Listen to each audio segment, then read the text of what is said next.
திருவள்ளூர் அருகே கஞ்சா போதையில் அரசு பேருந்து நடத்துனரை தாக்கிய 3 பேர் அதிரடியாக கைது செய்யப்பட்டனர்.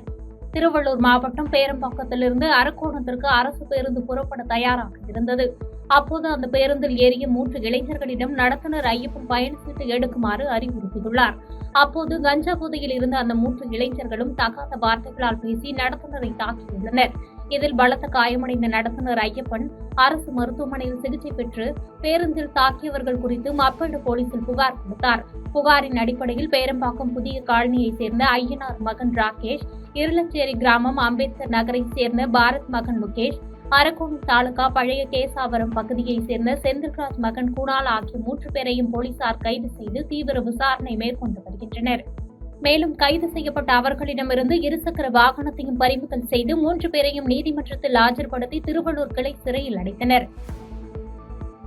பாதகம் செய்பவரை கண்டால் நாம் பயங்கொள்ளலாகாது பாப்பா, மோதி மிதித்து விடு பாப்பா, அவர் முகத்தில் உமிழ்ந்து விடு பாப்பா.